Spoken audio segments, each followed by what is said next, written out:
አመሰግናለሁ፣ ሁሌም አመሰግናለሁ ጌታዬ።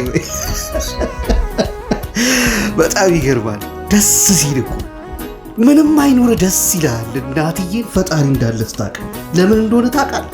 ሰው በልቡ መንገድን ያቅዳል፣ እግዚአብሔር ደግሞ እርምጃውን ይወስንለታል ይላል። እንግዲህ ምሳሌ ላይ ያነበብኩት ነው።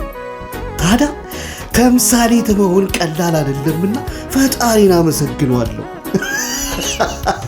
ወዳጄ ጭንቀት፣ ችግር፣ መከራ፣ መገፋት ሌላም ትርፍ ነው። ዝም ብለህ ወደፊት ሂድ መንገድን ይዘህ። የመጣህበት ፕላን አለው ፈጣሪ። የሚያደርስ ቦታ ደግሞ ልዩና ድንቅ ነው። መቼም ልታገኘው የምትችለው በሕይወት ላይ እስካለ የተሰጠን እድል ስትኖረው ብቻ ነው። የሰው ልጅ የተጻፈለትን ይኖራል የሚሉ ሰዎች አሉ።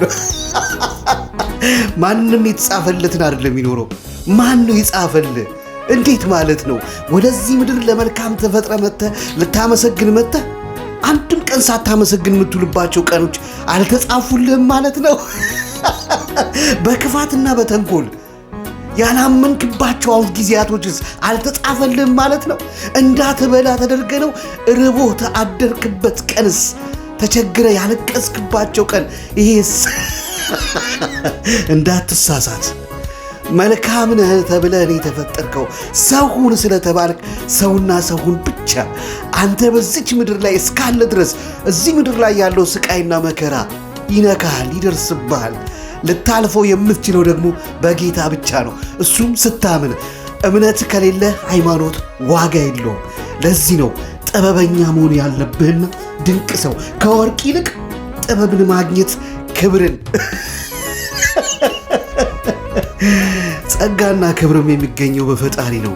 ስለ ጊዜያዊ መደሰት፣ ስለ ጊዜያዊ ችግርና ስቃይ፣ ስለ ጊዜያዊ ዝና፣ ስለ ጊዜያዊ ሀብት አትጨነቅ ወዳጄ። ማንም ሰው ሊጠላ ይችላል፣ ማንም ሰው ሊወድ ይችላል። እዚህ ምድር ላይ እስካለ ድረስ ነው። እዛ ሊያደርስ የሚችለውን ነገር እንዳትረሳ። ፈጣሪን ያዝ። ከዛም በኋላ ልጁ ሆነ መኖር ስትችል የዛን ሰዓት ላይ ሁሉን ነገር ታገኛለህ። ከክፋት በስተቀር ፈጣሪ ብዙ ነገር ሰጥቶሃል። ውስጥን ጠይቅ።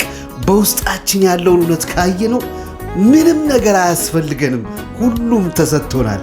አመሰግንሃለሁ በል ዝም ብለህ።